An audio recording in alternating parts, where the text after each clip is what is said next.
Okay, good afternoon, Facebook. We've had technical difficulties this afternoon. For the first time, I have not been able to go live on Facebook. It keeps coming up with an error.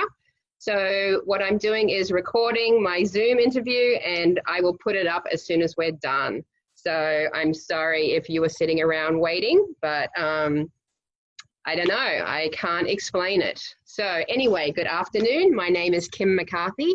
I'm running for state representative in District 73, which is Western Greene County, the cities of Yellow Springs, Fairborn, Beaver Creek, and Bellbrook, as well as the townships that surround those cities. So I'm doing this Front Porch Friday, every Friday, well, normally at noon, it'll be a little later today, to try to help voters understand who I am and what I stand for, as well as discuss the issues that matter to you. COVID has put a stop to door knocking and being out in festivals and in the community where we would normally meet voters. So this is my alternative. So I hope you've enjoyed the issues we've talked about to date. I'd like to do a little update on previous ones. I still have not heard back from Renergy or Trustee Pitstick for the issue of the biodigester. So at this point, I'm going to assume that they are not going to come on here and talk with me about that. So that's disappointing, but it is what it is. Also, next week at 6:30, there actually is going to be a protest outside of the Bath Township meeting that I encourage concerned citizens to attend. I will be there. I know a lot of people will be there. So if you care about that biodigester and the impact that it's having on people's quality of life and potentially their water supply for many thousands of people, I encourage you to come to that Bath Township trustee meeting, 6:30 Wednesday night. I think that's the, what's that date? Is it the 19th? So yeah, hope to see you there. I just wanted to also address our campaign. We need help from volunteers. We have yard signs if you are willing to put a yard sign in your front yard. And we are going to soon have postcards where you can write short notes to your neighbors to encourage them to vote for me, or at least check out my platform to see if they would be willing to vote for me. And we're also going to be doing lit drops where we're just walking neighborhoods and putting pieces of literature on people's doorstep, no contact, no talking, and we would need volunteers for that. So I'll keep you updated on that in the coming weeks when we have those available to start doing. So today I'm going to be welcoming two members of the Sierra Club Nuclear Free Committee to talk about HB6. Now, this is the now infamous bill that was behind the biggest corruption scandal in Ohio's history. So, as you probably know, unfortunately, my opponent has got himself tied up in this corruption scandal by taking the dirty money that was involved in this bribery scandal. So, you know, if he claims that, well, he hasn't really claimed anything about it. I shouldn't say that. But basically, if you don't understand that when you're given large sums of money and help, monetary help from different organizations, that they are going to ask for something in return. And if you don't understand that, then I'm sorry, you probably don't have what it takes to be an effective leader of the people or a representative of the people in Columbus. Because we have seen that our legislature has been corrupted by this corporate influence who's been buying our elected officials. We need people to go to Columbus to stand up against that and say, we are not for sale. So that is what I intend to do when I go to Columbus. So if that is what you believe our elected officials should look like, I encourage you to vote for me. So let's welcome in our guests from the Sierra Club. Let me bring up the waiting room and admit all. All right, good afternoon, Pat, and welcome. We have Lee as the telephone there. He was having a few issues himself logging in, but that's okay, we can hear him, and that's all we need. So let me just introduce our two guests. Firstly, we have Pat Marida. She is a pharmacist. She graduated from OSU and she is now retired. She's been a volunteer activist since the 1980s, when she was part of the Ohio Nuclear Weapons Freeze campaign. Later, she served as chair of the Central Ohio Sierra Club, during which time the club took legal action against the city of Columbus for their sanitary sewer overflows. The people of Bath Township might relate to that.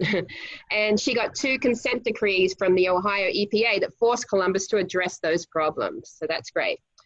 Pat is currently the chair of the Ohio Sierra Club Nuclear Free Committee, and she also works on nuclear issues nationwide with the Sierra Club and other groups. So welcome, Pat. Thank you. And then, like I said, the telephone there is Lee Blackburn. He is a retired businessman who spent the better part of his career providing housing for low to moderate income individuals. A lifelong activist, Lee's activism began in high school, where his name appeared in the Congressional Record for the first ever Earth Day. Having testified in both the Ohio House and Senate against HB6, the nuclear bailout bill that's the topic of today's discussion, he's currently preparing the testimony for the Ohio Senate against HB 104, another badly written nuclear bill. That's one I don't even know about. I don't know if we'll have time to get into that one as well, hopefully. But yeah, we've got our hands full as Ohio citizens by the sounds of it. All right, so welcome to Lee and Pat. I guess we'll start off.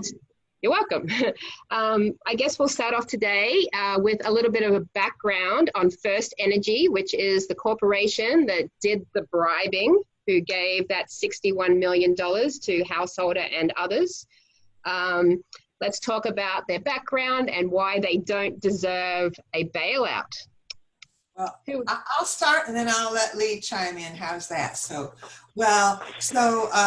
FirstEnergy got out from under their liability for these plants during the bankruptcy, which was occurring at about the same time that the bailout was.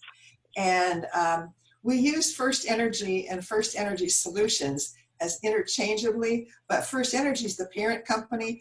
FirstEnergy Solutions was the wholly owned subsidiary. And so when they came out of bankruptcy, FirstEnergy was a completely separate outfit, so it had no more liability.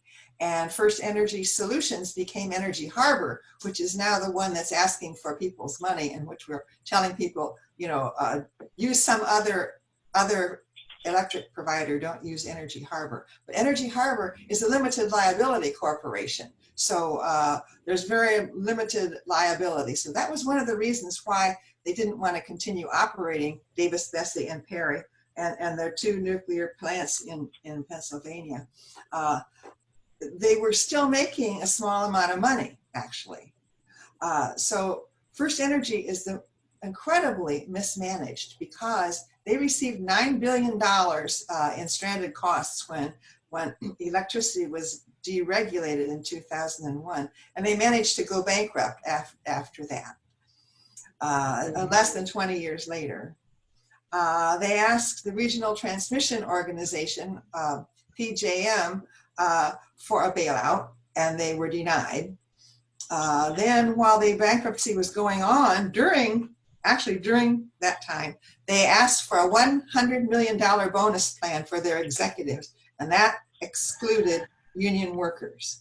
But on the day that House Bill 6 passed, FirstEnergy told the bankruptcy court that it wanted to reject union contracts for its plants, including worker pensions. And that was after promising union workers that they would be honored in order to get their support for the bill. And you may know that FirstEnergy was behind the wind setback law. They were the driving force. And that passed in 2014. It required a 1,300-foot setback from any property line. So that's just effectively just ended any major wind development in Ohio. All the time, of course, they balked at complying with Ohio's renewable energy and efficiency standards, which actually were gutted in House Bill 6. In 2019, the Environmental Law and Policy Center, they filed suit before the Nuclear Regulatory Commission because they feared that, that FirstEnergy was not fulfilling its obligations with the decommissioning fund.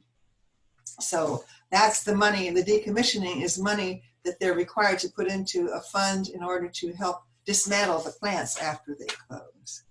And last but not least, I will remind people that back in 2013, Public Utilities Commission of Ohio required FirstEnergy to refund, and I think it was $43 million to customers because FirstEnergy had paid its subsidiary, FirstEnergy Solutions, an inflated amount for renewable energy contracts. So that's just some background on the management and mismanagement of FirstEnergy.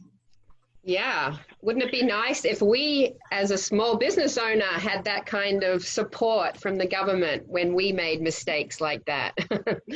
Not going to happen. All right, so let's talk about the history of how HB6 got passed and what dirty tricks were involved in getting that passed. I certainly know what I saw as someone who was involved after the fact trying to get the petition on the ballot to have it overturned. But what happened during HB6 and the attempts to get it passed? Well, if I may, FirstEnergy's attempt to get a bailout for their nuclear plants actually goes back a number of years. Pat had kind of touched on it. They had tried with the Public Utilities Commission of Ohio on several occasions to get funds in order to keep their nuclear plants going forward. The biggest problem they have is, of course, it's much more expensive to run nuclear plants than it is to run clean, renewable, and efficiency. They then went to the House, and the first bill that showed up in the House was House Bill 381, the Ohio Clean Energy Jobs Bill, back in 2017. And its proposal was to create what was referred to as ZEN, or zero emissions nuclear credits. That didn't get out of the committee, and then it evolved into House Bill 6. As we know, that was funded by clandestine money put forth by FirstEnergy through the entity Generation Now that the Speaker of the House, Larry Householder, controlled. And he basically ramrodded this through. There were well over 100 individuals who testified before the House Subcommittee on Energy and Public Utilities. Of those who testified, 90% of them testified against it. As you mentioned in the introduction, I was one of the individuals that went down and testified against this bill, not knowing at the time that the fix was already in, that millions of dollars was being put forth to push this bill through. And obviously it didn't come to light until just recently, although a number of people realized that there was something shady going on even when House Bill 6 was in the House, and then when it was pushed over to the Senate to get it pushed through. And then as House Bill 6 was passed, there was an effort, a referendum attempt to get it on the ballot, and that was stymied by Householder and his entity Generation Now as well. Yes, I got some of the flyers here that they sent out to try to stop those petitioners from collecting signatures. Right. You know, it's interesting. A group of people from our district met with Senator Hackett about this bill when it was going over to the Senate. And he told us he had no interest in signing that bill, that it wasn't something that he agreed with, and said he was all for renewable energy. And then it got to him and he went ahead and signed it. And now all of a sudden we're like, oh, well, maybe we understand now why that happened. So, yeah. All right. So, sorry. Oh, excuse me. I just saw that $541 million, I believe it was, that Generation Now spent in dark money to hire all of the petition signature gathering companies so that they would do nothing, so that they would not collect signatures. I mean, it's just amazing the lengths that they went through harassing and hiring petition gatherers, hiring legitimate petition gatherers, and to give them their petitions and to not continue to work. Right, right. Yeah, there was physical violence. There was, people were being manhandled in an attempt to stop them collecting signatures. It was crazy. It was crazy. Yes, there's also individuals who were paid off, basically, to not collect signatures. Yeah. Yeah, there was no limit on what they would do. So, you know, arrests have started. We see in the paper today they're still collecting, subpoenaing evidence and correspondence between legal firms and lawyers and elected officials. We assume people are going to continue to be arrested. Do we know, there was a gang of 20 mentioned in that indictment. Do we have an idea of how many people were really involved in this?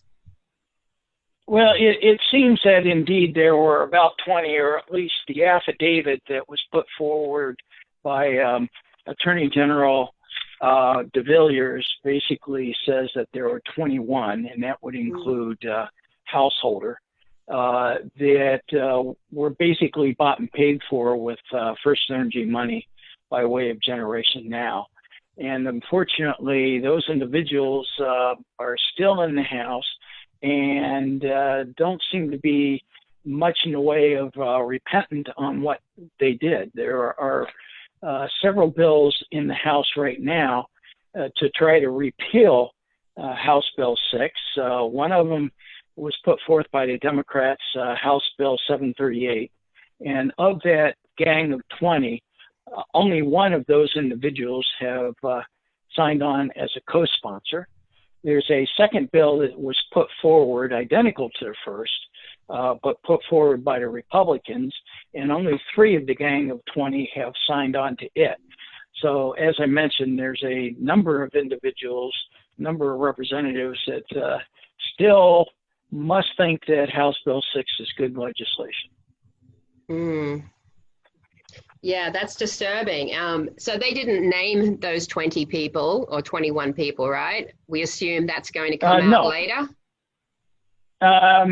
It's possibly going to come out. Most of those individuals can be obtained by looking at other information within the affidavit that was put forward. It mentions that those individuals, all 21 of them, were among the 26 Republicans who voted for Larry Householder to become Speaker.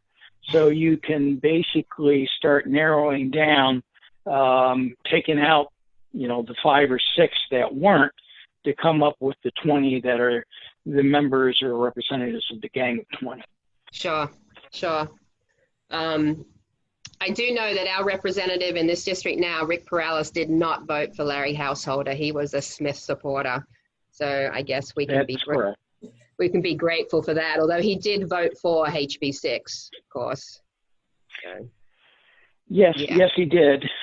You've got an opponent that seems to be pretty deep into Larry Householder's pocket yes, as well. I do. So I wish you luck against him. One of his largest contributors was Larry Householder. Yes. And he spent most of his money on an entity that was formed by Jeff Longstuff.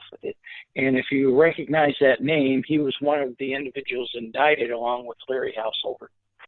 Yes, we have discovered that. So yes, and then the Growth and Opportunity PAC, which was financed, I think, by Generation Now. That they have certainly gotten a lot of money from them. Yeah, most of their money from them. Yeah, so that entity spent about $82,000 in my opponent's primary race to smear his opponent. So, yeah, he's in deep, as you said. All right, so if this law is overturned and we taxpayers do not end up having to bail out the Davis-Besse and Perry reactors, what's going to happen to them? Like, they're old nuclear reactors, right? What kind of condition are they in? So, well, I can give a little background and history of that. Davis-Besse had so many problems. It's on Lake Erie, as you know, just east of Toledo. When it was under construction, the site flooded due to certain winds from a certain direction. If that happened today, it would be extremely frightening and dangerous. So I've got a list here. In 1995, they had a 12-minute loss of cooling event, and that idled the plant for more than a year. And the Nuclear Regulatory Commission said that was the worst accident since 3 Mile Island. And then in 1998, it had a direct hit by a tornado, and that caused a loss of outside electric power, and it destroyed the communication and the emergency alert systems. Then the worst thing that happened there was in 2002, they had a delayed inspection which showed that a boric acid had been dripping for years, long enough to create a football-sized hole through 7 inches, cut that hole through 7 inches of steel.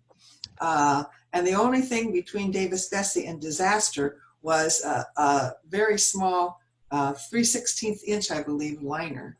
So that hole in the head fiasco cost Davis-Besse, they were fined $33 million by the Nuclear Regulatory Commission. And then wow. you might all remember that they were responsible for the largest power outage in U.S. history, the Northeast blackout, and it affected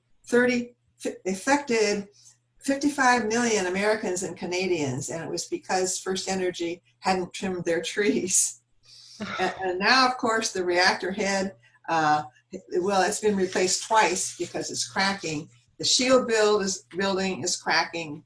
That's the cement and rebar building that covers the reactor. If that fell on the reactor, it could be dangerous. And if it fell outside the reactor, it's also dangerous because there are critical components outside the reactor. Well, that's just Davis-Besse. You know, and Perry, we could talk about Perry being on an earthquake fault. And it was the AP, the Associated Press, did a study back in the day, and it said that it was 24 times more likely to have an earthquake, suffer an earthquake, than was previously thought. So that's just some of the problems that we're dealing with. They're old, you know, and they're what they call embrittled, which means that by being bombarded with radioactivity, the steel and even cement, the surrounding this gets weakened. So, and Davis-Besse is now on a 20-year license extension. They are past their original 40-year, that's the engineered lifespan, 40 years. They've got a 20-year extension on that now. All right, that's frightening. Ultimately, Davis-Besse and Perry would have to shut down because they can't compete. The cost of energy production is greater than the money that they would receive for it. But first, we've got to get the repeal bill passed, and that in and of itself may be a difficult thing to do. If you remember, a couple weeks ago, Governor DeWine came out and said, even after this all came out, that it was a good bill and it should stand. He retracted that the next day, but I think that's of where our governor is. He believes that the bill should be repealed and replaced. And the replaced part means that he'd like to see some method of keeping these 2 nuclear reactors going. And our point is, you know, is this, not even focusing on nuclear, because that's, in a way, that's a distraction. So this is the U.S. Attorney said this is the largest bribery and money laundering scheme that was ever perpetrated against the people in the state of Ohio. And you're going to reward them. This is FirstEnergy. You're just giving this money to them. They are not required to do anything for it. They're not required to make any upgrades, any repairs. If you have time, I could give you a long 24 list of maintenance deferrals and that they've been given, and exemptions from maintenance. Right. Yeah. I mean, maybe we can put that up on the website, perhaps. But yeah. So it sounds like they're just ticking time bombs, and obviously we know what happens when something goes wrong at a nuclear power plant. I guess this is deregulation, right? This is corporations who are doing this for a profit and not investing in their facilities properly. It's an increased amount of corporate power over we the people, and it's dangerous, and we need to take a look at that. For sure. For sure. All right. So who do we pressure then to get this bill repealed? Is it our representatives in the House, the Senate, the governor? What should we do? I think it's all of the above. Obviously, put as much pressure on the House first, because that's the House is where it's going to be taken up first, and then the Senate will come behind it, and then of course there'll be the governor. Governor ultimately will decide whether or not he wants to sign a repeal bill. But as I mentioned, we've got to get it to him first, and that is no small task to get it through the House and the Senate. So there's no mechanism for some kind of automatic reversal of this bill because of the corruption involved? Because it hasn't actually become law yet, right? No? Well, it has become law. It just hasn't gone into effect yet. Okay. Okay. So it seems like it would be easy to reverse.